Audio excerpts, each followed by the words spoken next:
Alors, bonjour à tous. On continue toujours notre formation sur le Centrion. Après avoir vu la création des hôtes, la création des serveurs, j'approche un peu plus. On a créé des serveurs de différents types. À partir de maintenant, nous allons passer à d'autres choses, comme par exemple la création des contacts, des utilisateurs, des groupes, des droits d'accès, des notifications, des alarmes, etc. On va rentrer plus un peu dans le cœur de fonctionnement de notre outil. Un petit tour sur la partie utilisateur, sur Centrion.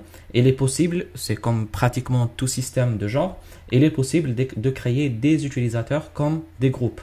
Du coup, on peut voir ici dans la partie utilisateur, on a les contacts et les utilisateurs disponibles, les modèles de contacts, le groupe d'utilisateurs et les périodes. On peut commencer par la chose la plus simple, les contacts et utilisateurs. Alors, ce qu'on peut voir ici, c'est que par défaut, on a deux utilisateurs qui sont créés par défaut dans le Centrion Gorgon et le Centrion administrateur. Ce qui nous intéresse le plus, c'est administrateur. Gorgon, si je ne me trompe, c'est disponible à partir de cette version, la 22 ou je crois même la 21. En tout cas, moi, j'ai sauté directement de la 20 à la 22. J'ai pas vu la 21. Pardon. C'est ce qui fait que je ne sais pas si dans la 21 a été créé, mais dans la 20, je ne l'ai jamais vu. En tout cas, c'est un utilisateur qu'on peut désactiver s'il faut. Mais par contre, l'administrateur, c'est un compte créé par défaut qu'on ne peut pas toucher, qu'on ne peut pas bouger. Du coup, là, c'est le compte, comme j'ai dit, le compte par défaut, c'est le compte admin tout court. Et puis, vous avez le compte user et le compte guest, c'est des comptes qui sont créés, mais qui ne sont pas utilisés, qui sont en mode désactivé aujourd'hui. Du coup, on peut créer sur un user, cliquer sur un user. Et là, on peut voir énormément d'informations sur le user. Par exemple, le nom qui est créé par défaut, qui est admin dans notre cas. On a le nom complet de user. On a son adresse mail. On a pas mal d'informations. Bref, vous pouvez les voir. Après, ce qu'on peut faire là-dessus, c'est que, qu'est-ce qu'on peut dire? Il est membre d'un groupe qui s'appelle Supervisors. C'est qu'on peut créer par défaut, il y a le groupe Supervisor. Il y a les groupes guest, etc. Après, vous pouvez créer des groupes, on va voir ça. Après, les notifications, il a des notifications activées. Et puis, est-ce qu'on reçoit des notifications ou pas? Après, attention, si vous recevez des notifications, il va falloir mettre l'adresse email, évidemment. Après, ce qu'on peut voir là-dessus, c'est que je pense que ça sera mieux qu'on parte directement sur la création d'un user. Allez, on va créer un user et on va remplir nous-mêmes les informations. Alors, les logins, les alias login, on va dire easy. Le nom complet, on va dire easy fr. C'est plus simple. Le mail, on va dire easy. Oh là là. On va dire easy@gmail.com. Easy, je crois, fr, si je ne me trompe pas. Je ne me rappelle plus. Je vais le voir tout de suite. Mais je crois que c'est easyfr. Ouais, c'est ça, c'était easy.fr. Le point, pourquoi il ne fonctionne pas? Peut-être comme ça. Non, il ne veut pas. Je reprends. Non. .fr, c'est bon. @gmail.fr, n'importe quoi. .com. Après, beeper, ça on s'en fout un peu. Tout ce qui n'est pas avec étoile, on s'en fout un peu. Après, est-ce qu'on le lit avec des groupes? Mais on verra ça après. Peut-être on crée des groupes nous-mêmes tout court. Les notifications, on active. Et puis, on active le type de notification qu'on veut faire. Par exemple, on peut mettre un peu du tout. Bon, vous allez bombarder votre boîte de messagerie. Vous pouvez faire aucune, ça désactive tout. Mais on va faire tout, nous, pour l'exemple. Après, on peut faire pareil pour les services. On peut activer tout. Après, vous allez choisir comment les recevoir. Est-ce qu'en 24/7? Est-ce que dans les jours de travail, dans les jours où vous ne travaillez pas? Ça, c'est pratique parce que dans le jour où vous ne travaillez pas, c'est peut-être inutile de recevoir des informations. Vous ne travaillez pas dans tous les cas.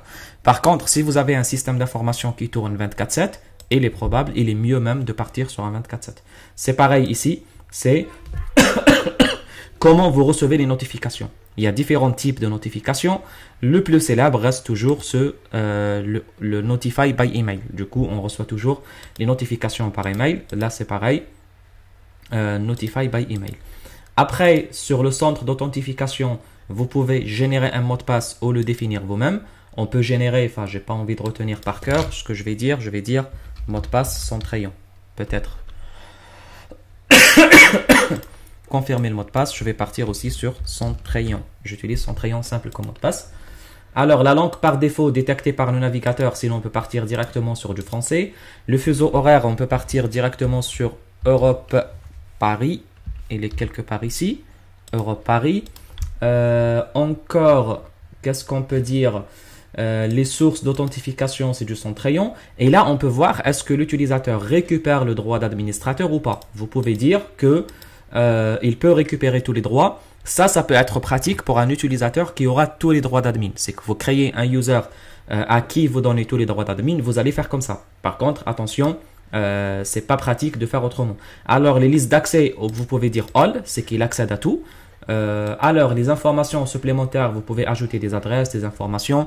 Tout ça, c'est très pratique dans les outils de supervision. Il faut faire attention parce que dans les outils de supervision, le moment ou le jour où vous allez rencontrer des problèmes, on va appeler la personne. Du coup, ça serait bien d'avoir des adresses, des numéros de téléphone, des statuts, etc. Toutes ces informations sont très pratiques lors de la création d'un utilisateur dans un outil de supervision. On peut sauvegarder. Qu'est-ce qu'il nous dit? Normalement, c'est OK. Ça doit être OK. J'ai l'impression que c'est OK. On peut voir ici la liste des users. Non, il ne l'a pas créé. On peut l'ajouter encore une fois. Allez, je vais faire un peu vite. Easy FR. Le mail, c'est easy FR. Qu'est-ce qu'on va dire? On va juste ajouter les informations les plus importantes. On va le mettre dans le groupe des superviseurs. Notification, oui. Ah, je pense qu'on a oublié de le mettre dans le groupe des superviseurs avant. C'est obligatoire de le mettre dans un groupe dans tous les cas. Du coup, après, vous pouvez le changer, mais c'est obligatoire quand même de le mettre dans un groupe dans un premier temps. J'ai oublié de le mettre, je crois que c'était ça la cause de problème. Là aussi, on part sur du 24/7. On part du host par email, 24/7. Host par email. Ici, le mot de passe, on a dit Centrayon. Le mot de passe encore Centrayon. Langue par défaut, on a dit que c'est du FR. Le fuseau horaire, on a dit que c'est l'Europe et la France. Paris plutôt. Source et Centrayon. Il récupère les droits d'admin. Les listes d'accès all. Informations supplémentaires, on n'a pas fait. Sauvegarder. Alors, est-ce qu'il l'a créé ou pas? On va voir ça tout de suite. On ouvre dans une nouvelle page pour ne pas perdre. On ne l'a toujours pas créé. Il y a toujours quelque chose qui ne va pas. Qu'est-ce qui ne va pas? Le problème, c'est qu'il ne nous dit pas plus que ça sur les choses. Ah, le mot de passe, pardon. C'est le mot de passe. Centrayon 1, 2, 3, 4 et point d'exclamation. On va mettre un mot de passe un peu plus sérieux. Centrayon et point d'exclamation. Sauvegarder, c'est bon. Là, il l'a créé. Je sauvegarde ou pas, peu importe. OK. Là, il l'a créé. Du coup, on a l'utilisateur Easy. C'est bien comme ça, vous voyez en temps réel les erreurs que je fais. Et là, par exemple, les erreurs, c'est que le mot de passe, il faut qu'il soit fort. Il y a cette obligation. Après, qu'est-ce qu'on peut faire là-dessus? On peut créer des utilisateurs à qui on donne des droits un peu moins sérieux. Par exemple, vous pouvez créer des droits à des utilisateurs qui sont juste des superviseurs. Par exemple, je peux créer un utilisateur, allez, comment on va l'appeler? Tartampion, je pense que ça s'écrit comme ça, Tartampion. Le nom complet, Tartampion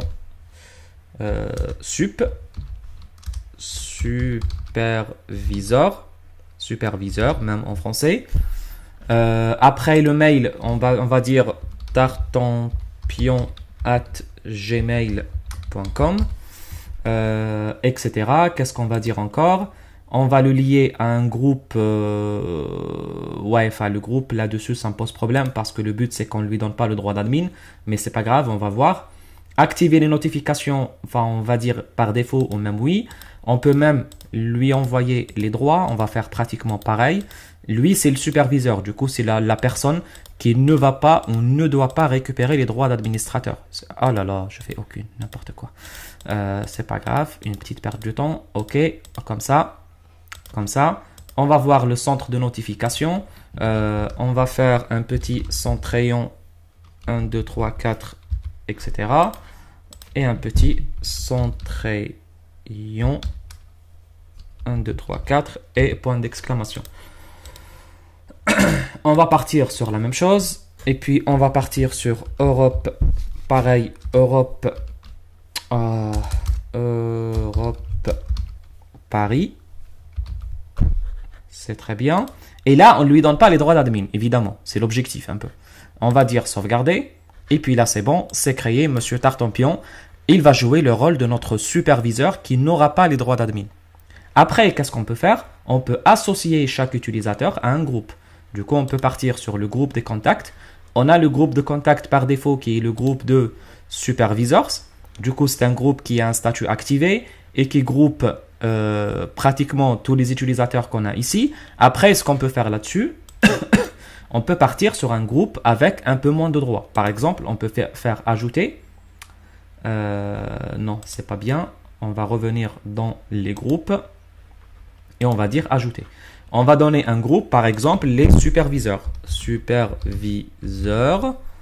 Les alias, enfin, on va dire peut-être la même chose. Hein. Superviseur, on va dire non-admin. Et puis, qu'est-ce qu'on va dire? Les contacts liés, on va mettre la personne qui jouait le rôle de superviseur, Monsieur Tartampion. Après, le groupe d'accès, enfin, all, ok, pas de souci. On va revenir à ça peut-être.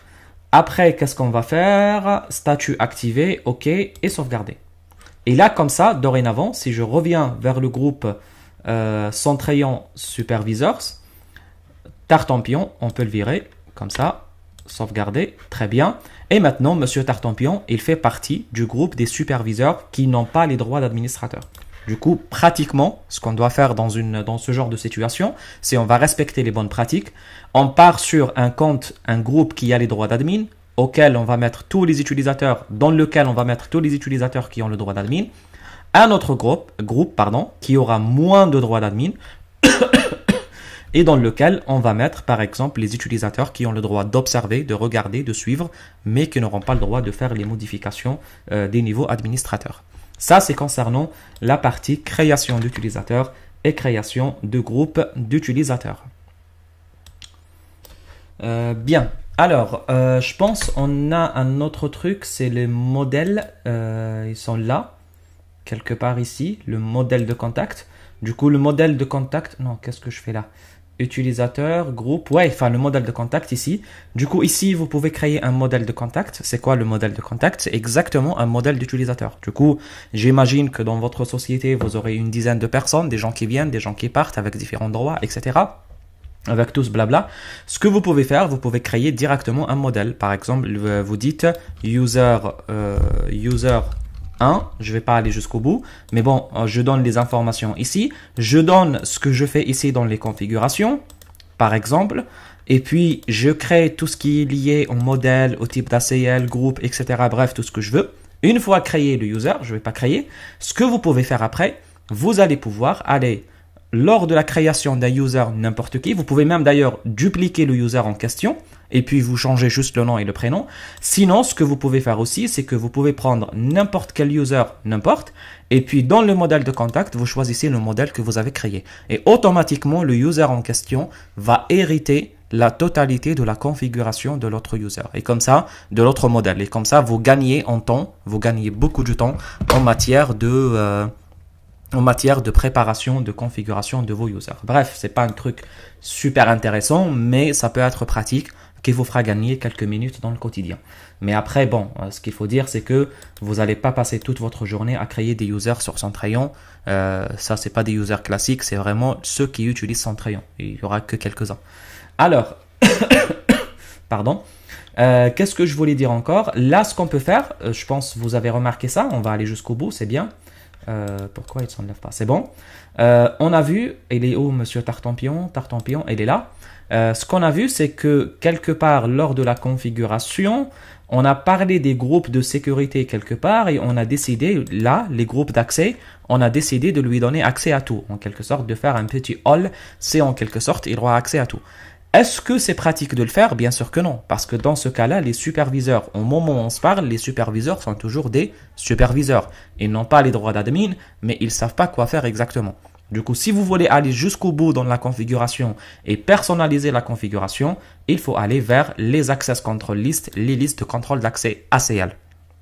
Très rapidement, hein, pour ceux qui ne savent pas ce que c'est ACL, ACL c'est comme Access Control List ou liste de contrôle d'accès, c'est tout simplement la liste de règles de sécurité que vous mettez. Vous allez dire Monsieur A il peut faire telle chose, Monsieur B il a le droit de faire telle chose mais il ne peut pas faire telle chose, Monsieur C il a le droit de faire telle action mais pas telle action. Ça c'est ce qu'on appelle les listes de contrôle d'accès. Bon, je le vulgarise un peu parce que ce n'est pas l'objectif de la formation. Alors, on a différentes choses à faire. Gestion des groupes d'accès, gestion des accès en menu, gestion des accès aux ressources et gestion des accès sur les actions. Alors, concrètement, qu'est-ce qu'il faut faire là-dessus? Attention à quelque chose. On ne peut pas toucher les accès sur les administrateurs, sur ce qu'on appelle les superviseurs. Superviseurs, c'est les administrateurs. Hein. C'est un peu mal traduit. Alors, les superviseurs ou les administrateurs, c'est des gens qui ont les droits à tout. Du coup, il est inutile de dire à quelqu'un qui a le droit admin que tu peux faire ça, mais tu ne peux pas faire ça. Ça ne marche pas, ça ne fonctionne pas. Du coup, quand on crée ce genre de choses, généralement, on les crée pour qui? Pour ceux qui n'ont pas les droits d'admin. Pour dire, tu as le droit de faire quoi exactement? Si je prends n'importe quoi ici, par exemple, et je prends la partie gestion des groupes d'accès, là, on peut créer les fameux groupes d'accès. Par exemple, on peut créer un groupe d'accès spécifique. Par exemple, on va dire un groupe de supervisors en read only. C'est un peu le groupe qui n'a pas le droit de faire des configurations. Ici, on va dire superviseur. Bon, on l'a ici quelque part. Très bien. Après, qu'est-ce qu'on peut faire là-dessus? On peut créer les contacts ou les groupes. Nous, on ne travaille pas en contact, on travaille en groupe. On va sélectionner le groupe des superviseurs. Attention, pas superviseur, pas en anglais, mais le groupe de superviseurs. C'était une erreur que j'ai faite. Il fallait pas que j'appelle ça comme ça. J'aurais pu changer le nom, mais c'est pas grave. Je suis pas très créatif en nom. Je prends n'importe quoi. C'est pas grave. Le statut activé, ok. Là, on a créé un groupe pour les superviseurs. Et, évidemment, on n'a rien fait pour le moment. On avait le groupe All ici. Le groupe All, c'est le groupe qui permettait de faire tout, qui avait le droit en quelque sorte à tout. Évidemment, ce groupe avait déjà comme groupe et contenait déjà comme groupe les superviseurs, c'est les guests. Est-ce que c'est pratique de garder les guests ou pas? J'ai envie de dire, c'est pas très gênant pour moi en quelque sorte parce que enfin non, guest et superviseur, non, là je fais n'importe quoi. Pour les all, bon, pour les all, on va pas le toucher, on va pas s'embêter sur le all. On va travailler sur notre groupe qui est superviseur RO. Ou même autrement, je vais faire encore mieux, je vais appeler superviseur, comme ça, RO. Très bien, je sauvegarde. Est-ce qu'on a bien mis le groupe de superviseurs? Il est bien là. Très bien. On peut aller après sur la gestion des accès au menu. Et là, je peux créer carrément une nouvelle, je n'ai rien du tout, une nouvelle liste de contrôle d'accès pour les accès au menu. Je peux appeler ça ACL menu. Et puis, je précise qu'il s'agit des superviseurs. On va dire ACL menu supervisors. Là, on précise le groupe concerné, c'est le superviseur. Et puis, là, on dit qu'est-ce qu'il a le droit de faire. Concrètement, tout ce qui est lié à l'accueil, les vues personnalisées, etc., j'ai envie de dire, il n'y a pas de souci, il peut voir. Tout ce qui est lié à la supervision de l'équipement, voir le statut, les détails de statut, les journaux, etc., ça, c'est primordial pour avoir les infos. Tout ce qui est lié au rapport, du coup, il peut accéder au tableau de bord et au rapport pour récupérer les infos. C'est aussi très pratique. Par contre, quand on dit que vous n'avez pas le droit d'admin, autrement dit, vous n'avez pas le droit de faire les configurations. Du coup, tout ce qui est configuration, des hôtes, des services, de l'utilisation, etc., il est fortement souhaitable de ne pas donner. Bon, après, ça sert à rien. Tu dis qu'il n'est pas admin, mais tu lui donnes le droit de config. C'est comme si, je sais pas, c'est comme si que tu dis... je sais pas, je trouve pas d'exemple en tête, mais comme si tu dis n'importe quoi en quelque sorte. C'est parce que le droit d'admin, c'est le droit de config. Là, c'est aussi administrateur. Il n'a pas le droit d'administrer le boîtier, il n'a pas le droit de changer les extensions, les ACL, etc. Moi, je préfère le faire comme ça. En tout cas, c'est le choix le plus recommandé. En commentaire, tu peux écrire ce que tu veux. Compte superviseur pour droit de lecture sans modification. Pensez à écrire quelque chose de pratique avec beaucoup plus de détails parce que ces commentaires, ils vont vous aider dans le temps si vous oubliez à savoir ce que vous avez fait ici. Sauvegarder. Après, pareil, pour la gestion des accès aux ressources, on va travailler sur la partie ressources. on va créer une nouvelle ACL pour les accès ressources. On va dire ACL ressources pour les RO. Là, c'est pareil. On va dire ACL ressources pour les superviseurs. Les alias, c'est pas... Hop, c'est juste des alias, ça, c'est pas plus que ça. Superviseur, on a dit, on l'écrit toujours en français pour faire la différence. Ajouter, on ajoute le groupe de superviseurs. Le statut activé. Là, vous pouvez ajouter aussi le commentaire que vous souhaitez. Il est toujours très recommandé de mettre vos commentaires. Et là, je sauvegarde ma configuration. Qu'est-ce qui me reste encore à la fin? C'est la partie liée à la gestion des accès sur les actions. Du coup, à partir de là, ce qu'on peut faire, on peut créer une nouvelle ACL pour la gestion des accès. On va dire ACL Access RO. Et là, pareil, on va dire ACL Access Supervisor. Ça concerne le groupe de superviseurs. Et là, on peut donner les accès qu'on souhaite. Par exemple, accès aux fonctionnalités globales. Là, normalement, dans un cas concret dans une entreprise, c'est un choix réfléchi. Du coup, chaque point, il faut l'étudier. Il faut écrire à côté ce que vous avez fait. Généralement, on fait un tableau, très important. On a le titre, afficher les statistiques des hôtes et services dans le bandeau. Ce que signifie ça, on peut voir ici avec plus de détails. Même, je suis un peu chiant, je peux ajouter même un onglet photo, capture ou quoi que ce soit pour montrer à peu près ce que ça signifie. Et puis la décision. La décision, généralement, elle est prise en accord avec les responsables de sécurité de système d'information de l'entreprise, avec le management de l'entreprise, avec la DSI, etc. C'est pas un jeu d'enfant, hein. C'est que nous, on va cocher tout et n'importe quoi, mais la réalité, elle est loin de cela. Est-ce qu'on affiche les statistiques des collecteurs dans le bandeau? Est-ce qu'on affiche la liste des collecteurs? Après, on a les actions de configuration des collecteurs et gestion des collecteurs.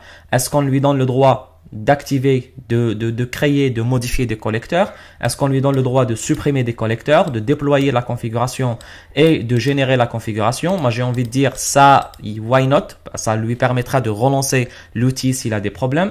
Les actions globales du moteur de supervision, c'est les commandes externes.